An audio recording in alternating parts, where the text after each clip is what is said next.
Hi friends, எல்லோருக்கும் வணக்கம். This is Sivaji. Friends, video போகிறதுக்கு முன்னாடி என்னோடய சப்ஸ்கிரைபர்ஸ், வீவர் ஃப்ரெண்ட்ஸ் எல்லோருக்கும் என் மனமார்ந்த நன்றிகளை தெரிவிச்சுக்கிறேன்.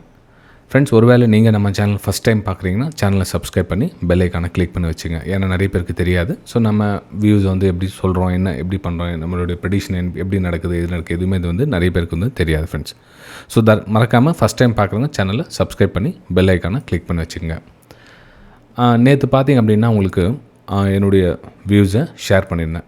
அதாவது இதுக்கு மேலே ஒரு அப்பர் சைடுக்கான ஒரு பிளான் பண்ணலாம் அப்படின்னு இருக்கிறேன். அந்த 24,250க்கு மேலே 260 ஏரியாவுக்கு மேலே ஒரு டபிள்யூ பேட்டர்ன் அமைச்சா இங்கே மார்க் பண்ணியிருக்கேன் பாருங்கள். ஸோ இதில் இந்த மாதிரி வந்தால் மேலே இந்த 24,400 24,450 மேலே அப்பர் சைடுக்கான ஒரு பிளான் பண்ணிங்க அப்படின்னு இந்த 24,260க்கு மேலே ஒரு பையிங்கான ஆப்பர்ச்சுனிட்டிஸ் பார்க்கலாம் அப்படின்னு மெசேஜ் பண்ணியிருந்தேன்.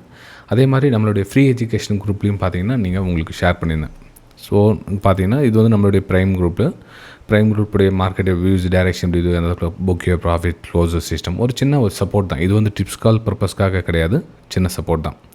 ரைட்டுங்களா? இது வந்து வாய்ஸ் மெசேஜ் கொடுத்துருந்தேன் காலையில் உங்களுக்கு. நம்ம ஃப்ரீ எஜுகேஷனும் சரி, நம்ம ப்ரைம் குரூப்லையும் சரி, எத்தனை மணி 9 மணி 10 நிமிஷத்துக்கு என்னுடைய வியூஸை உங்களுக்கு வாய்ஸ் மெசேஜாக கொடுத்துருந்தேன். ஓகே, சரி. இன்றைக்கி பார்த்தீங்கன்னா 8 பேர் வந்து வெபினாரில் ஜாயின் பண்ணியிருக்காங்க. 8 ஸ்டூடெண்ட்ஸு வெபினாரில் ஜாயின் பண்ணியிருக்காங்க. அதாவது புது ஸ்டூடெண்ட். எங்கள் விஷயம் என்னென்னா, இவங்கெல்லாம் வந்து 6 மாதமாக என்கொயரி பண்ணுவாங்க. அதாவது சார் ஃபீஸ் டீட்டெயில்ஸ் சொல்லுங்கள், கிளாஸ் டீட்டெயில்ஸ் சொல்லுங்கள் அப்படின்னு சொல்லிட்டு என்கொயரி பண்ணுவாங்க. அதுக்கப்புறமா என்ன காரணத்துக்காக தெரியாது விட்டுட்டு போயிட்டாங்க. அதுக்கப்புறமா திரும்ப வந்து இன்றைக்கி வந்து ஜாயின் பண்ணியிருக்காங்க. ரீசன் என்னென்னா, இப்போ ஒரு விஷயம் நம்ம ஷேர் பண்ண சொல்ல அந்த விஷயம் அவங்களுக்கு கான்ஃபிடன்ஸ் கொடுக்கும். இது உண்மையாக பொய்யா, இது வந்து ஒரு டைம் சொல்லிவிட்டு அப்படியே போயிடுதாங்களா, இல்லை உண்மையில் நடக்குதா, அந்த மாதிரி விஷயங்கள் வந்து டவுட்டை வந்து தெளிவடை ஒரு சில 3 மாதம் ஆகும், 6 மாதம் ஆகும், 1 வருஷம் 2 வருஷம் டைம் எடுத்துக்குவாங்க. அதுக்கப்புறம் வந்து ஜாயின் பண்ணுறாங்க. என்னென்னா, இந்த ஜாயின் பண்ணுறதுக்கு வருஷங்கள் போக போக அவங்களுடைய கேபிட்டல் வந்து கிட்டத்தட்ட 90% வந்து காலி ஆகிடுது. அப்போ தான் வந்து அவங்க கற்றுக்கணுன்ற, சரி இவ்வளோ காசு போயிடுச்சு, இப்போ நம்ம கற்றுக்கலாம். இப்போ ஏன்னா இந்த 25,000 வந்து அவங்களுக்கு ஒன்றும் சாதாரணமாக தெரியும். ஃபஸ்ட்டு பார்த்திங்கன்னா அது 25,000 பெருசாக தெரியும், அவ்வளோ அமௌண்ட். ஆனால் மார்க்கெட்டுக்கு வேணுமா தான் மனமும் வந்து கொடுத்துட்றாங்க. அதாவது லட்சம் 20 லட்சம் 5 லட்சம் 10 லட்சம் கொடுத்துட்றாங்க.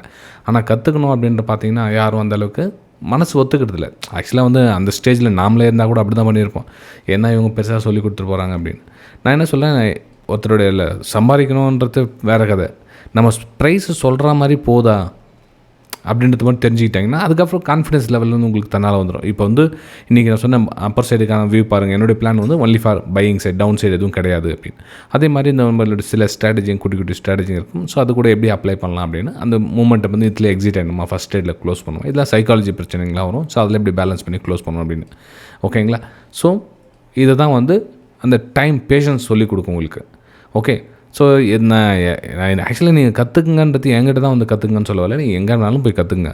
ஆனால் கற்றுக்கிட்டதை கற்றுக்கிறது மட்டும் பெரிய டாஸ்க் கிடையாது. கற்றுக்கிட்டதை முறைப்படி செயல்படுத்துகிறாங்களே அது வந்து பெரிய டாஸ்க். அது கற்றுக்கிறது ஈஸியாக கற்றுக்குவாங்க, ஒரு 6 மாதம் 1 வருஷத்தில் கற்றுக்குவாங்க. ஆனால் அந்த கற்றுக்கிட்டதை மார்க்கெட்டில் செயல்படுத்துகிறாங்க இல்லைங்களா, அதுதான் வந்து பெரிய டாஸ்க். ஏன்னா அது வந்து உங்களோட சைக்காலஜி வந்து 2வது உட்காந்துக்கும். உங்களோட கற்றுக்கினதை பண்ண விடாமல் தடுக்கும் சைக்காலஜி அப்படின்றது. அதாவது இப்போ நம்ம ஒரு நாளைக்கு ஒரு ட்ரேட் பண்ணி சிஸ்டமை க்ளோஸ் பண்ணுங்கன்னு சொல்ல, இது வந்து சைக்காலஜியோட முக்கியமான ஒரு பார்ட்டு. இந்த ஜோன்லேருந்து வெளியே வந்துட்டு நான் வந்து daily 4 trade 5 trade 10 trade market முடிகிற வரலாம் பார்த்துக்கிட்டே இருக்கிறேன் அப்படின்றவங்க வந்து வேலைக்கு ஆகாது ஃப்ரெண்ட்ஸ். ஸோ கற்றுக்கிட்டால் மட்டும் பார்த்தாது, கற்றுக்கிட்டதை மார்க்கெட்டில் அப்ளை பண்ணணும். ரைட்டுங்களா? அதே மாதிரி இந்த ப்ரைம் குரூப்னா என்ன அப்படின்னு கேட்டிருக்காங்க. ப்ரைம் குரூப்பில் என்னென்ன சொல்லி தருவீங்க? ப்ரைம் குரூப்பில் எதுவும் சொல்லி தரதில்ல. என்னோட கற்றுக்கிட்ட வெபினார் ஸ்டூடெண்ட்ஸ்க்காக இருக்கிற ப்ரைம் குரூப் அது. மார்க்கெட் ஹவர்ஸில் லைவ் மார்க்கெட் இந்த மாதிரி போகும், அந்த மாதிரி வியூஸ் இருக்கும், இந்த ஸ்ட்ராட்டஜி அப்ளை பண்ணலாம் அப்படின்னு சின்ன விஷயங்களை ஷேர் பண்ணிட்டு இருப்பாங்க உங்களுக்கு. இப்போ இது வந்து ப்ரைம் குரூப் அப்படின்றப்போ காலையில் என்ன சொன்னவங்களுக்கு ஒரு 1 மினிட் கேனல் க்ரியேட் ஆகும். அந்த 1 மினிட் உடச்சிட்டு மேலே போனால் அவங்களுடைய லாபத்தை பதிவு செஞ்சுருங்க. சரி, எங்கே பதிவு செஞ்சோம்? 1:2 போனால் பதிவு செஞ்சுருங்க. இப்போ 1:2 வந்துச்சு. கிட்டத்தட்ட எவ்வளோ 5 பாயிண்ட் நம்ம எஸ்எல் போட்டோம் அப்படின்னா 24 பாயிண்ட் டார்கெட்னா கிட்டத்தட்ட 1:4 வந்துச்சு. ஆனால் நம்ம ஸ்டார்டிங் போட சொல்ல எஸ்எல் இங்கே போடுவோம். அப்போ 1:2 கணக்கு தான் வரும். அப்போ நம்ம 1:2 வந்துச்சு, சிஸ்டமாக க்ளோஸ் பண்ணுங்கள். Book your profit, close system. சின்ன ஹிண்ட் கொடுத்துட்டு அவங்களுக்கு சப்போர்ட்டிங்காக இருக்குன்னா ப்ரைம் குரூப், வேறு எதுவும் கிடையாது ஃப்ரெண்ட்ஸ். நீங்களும் விருப்பப்பட்டால் ஜாயின் பண்ணிக்கலாம் எஜுகேஷன் பர்பஸ்க்காக. ரைட்டுங்களா? சரி, இந்த ப்ரைம் குரூப் ஜாயின் பண்ணுறதுக்கு எவ்வளோ சார் அப்படின்னாங்க. இது ஒன்றும் பெருசாக சார்ஜ் இல்லை, ஒரு 3,000 ருபீஸு. அதுவும் 6 மாதத்துக்கு, மாதம் 3,000 கிடையாது. இந்த 2026 வரையில் நீங்கள் அதை பயன்படுத்திக்கலாம். விருப்பப்பட்டவங்க ஜாயின் பண்ணிக்கலாம். ரைட், சரி. ஓகே சார், இப்போ வந்து நேற்று சொல்லியிருந்தீங்க மார்க்கெட் வந்து இதுக்கு மேலே ஒரு அப்பர் சைடுக்கான பிளான் பண்ணுங்கள், இந்த சப்போர்ட் ஏரியா இருக்குது, இதுக்கு ஒரு டபிள்யூ பேட்டர்ன் வந்துச்சுன்னா அப்பர் சைடு பிளான் பண்ணுங்கள் அப்படின்னு சொல்லியிருந்தீங்க. ப்ரைஸ் மூவ் ஆகிடுச்சு. ரைட். இப்போ நெக்ஸ்ட்டு மூமெண்ட்டை நம்ம எப்படி சார் தெரிஞ்சுக்கலாம்? இப்போ மார்க்கெட் வந்து மூவ் ஆகிடுச்சு. இப்போ எங்கே சார் தெரிஞ்சுக்கலாம்னா, இப்போது அந்த இடத்துல என்ன ரெசிஸ்டன்ஸ் ஏரியாவான்னு பாருங்கள். ப்ரைஸ் இதுக்கு முன்னாடி அந்த இடத்துல ப்ரைஸ் என்ன ரிஜெக்ட் ஆகிருக்குதா அப்படின்னு பாருங்கள். ரிஜெக்ட் எதுவும் ஆகலை அப்படின்னா நம்ம என்ன பண்ணலாம்னா வேறு மாதிரி பிளான் பண்ணலாம். அந்த இடத்துல ஆமாம் சார், அதுக்கு முன்னாடி ஒரு ரெசிஸ்டன்ஸ் ஏரியா இருக்குது, இப்போது அந்த ரெசிஸ்டன்ஸ் ஏரியா வந்து இந்த இடத்துல வந்து ப்ரைஸ் ரிஜெக்ட் ஆன இடம் அது தெரியுதுங்க. இங்கே தெரியும் பாருங்கள், உங்களுக்கு மார்க் பண்ணி காமிக்கிறேன். உங்களுக்கு தெரியல அப்படின்னா கற்றுக்குங்க. ஸோ இது வந்து பார்த்திங்கன்னா ஒரு ரெசிஸ்டன்ஸ் ஏரியா, ப்ரைஸு ரிஜெக்ட் ஆன இடம் அது. இப்போ எக்ஸாக்ட்லி ப்ரைஸ் ட்ராவல் ஆகிட்டு இருக்கு அந்த இடத்துல. இப்போ எல்லோரும் நினச்சிட்டு இருப்பாங்க ரெசிஸ்டன்ஸ் அப்படின்னா ப்ரைஸ் அப்படியே கீழே வந்துடும் அப்படின்னு, ஒரு ரெசிஸ்டன்ஸ் உடச்சிட்டு அப்படியே மேலே போய்டும் அப்படின்னு. அப்படி கிடையாது. இப்போ இந்த இடத்துல ஒரு ரெசிஸ்டன்ஸ் ஏரியா, அப்போ ப்ரைஸ் ரெசிஸ்டன்ஸ் ஏரியாலாம் ப்ரைஸ் இங்கே சஸ்டெண்ட் ஆகிட்டு நின்றுடுச்சு கொஞ்சம் நேரம் அப்படின்னா ஒரு பிரேக் அவுட்டுக்கான ஒரு வாய்ப்புகளை பார்க்கலாம் அப்படின்னு அர்த்தம். ரைட்டுங்களா? ப்ரைஸு இந்த ரெசிஸ்டன்ஸ் ஏரியா வந்து ரிஜெக்ட் ஆகிட்டு இங்கேருந்து லோயர் லோ ஃபார்மேஷன் நடந்தால் மட்டும்தான் வந்து நம்ம டவுன் சைடுக்கான ப்ரெடிக்ஷன் பண்ண முடியும். அதுக்கு முன்னாடி நம்ம டவுன் சைடுக்கான ப்ரெடிக்ஷன் எதையும் பண்ண முடியாது. அதே மாதிரி உங்களுக்கு பேங்க் நிஃப்டியில் நேற்று சொல்லியிருந்தேன், க்ளீனாக சொல்லியிருந்தேன், அப்பர் சைடுக்கான பிளான் பண்ணுங்கள். மார்க்கெட்டில் பேங்க் நிஃப்டி ஈஸியாக நல்லா ஒரு அப்மூக்கான ஒரு நல்ல பிளானில் இருக்குது அப்படின்னு கிளியராக உங்களுக்கு எக்ஸ்ப்ளனேஷன் கொடுத்துருந்தேன். மார்க்கெட் நல்லா அருமையாகவும் ஒர்க் ஆகிருக்கு இந்த இடத்துல.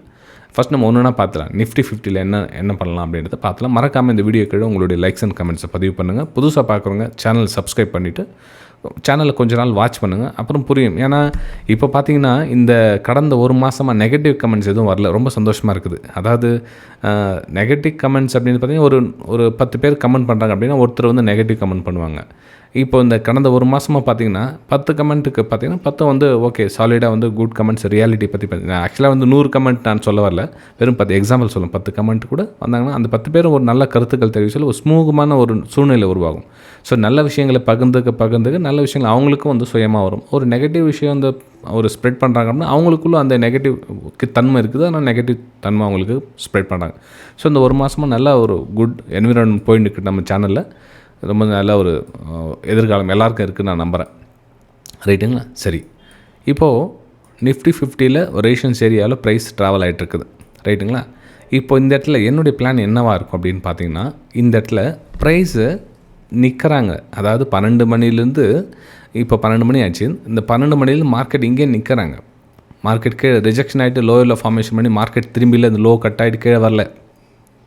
என்ன பண்ணுறாங்க? மார்க்கெட்டு நிற்கிறாங்க. அப்போது என்னுடைய பிளான் என்ன அப்படின்னா, இன்னும் கொஞ்சம் மேலே மூவ் ஆகிறதுக்கான வாய்ப்புகள் மிக மிக அதிகமாக இருக்குது. அப்போது இன்னும் அப்பர் சைடுக்கான பிளான் பண்ண போகிறீங்களா சார் அப்படின்னா, எஸ் கண்டிப்பாக இன்னமும் என்னுடைய பிளான் அப்பர் சைடு தான் இருக்குது. அப்பர் சைடு அப்படின்னா எப்படி சார் அப்பர் சைடு அப்படின்னா, இந்த 24,420க்கு மேலே பிளான் என்னென்னா, என்னுடைய பிரேக் அவுட் ஏதாச்சும் நடந்தால் நம்ம இங்கேருந்து ஒரு அப்பர் சைடுக்கான பிளான் பண்ணலாம் அப்படின்னு இருக்கேன். அப்பர் சைடு மூவ் அப்படின்னு பார்த்தீங்கன்னா 24,500 ஃபஸ்ட் லெவல், 24,580 வந்து செகண்ட் லெவல். இந்த 2-3 லெவல்ஸ் வந்து மார்க்கெட் உடச்சிட்டு போகிறதுக்கான வாய்ப்புகள் மிக மிக அதிகம்.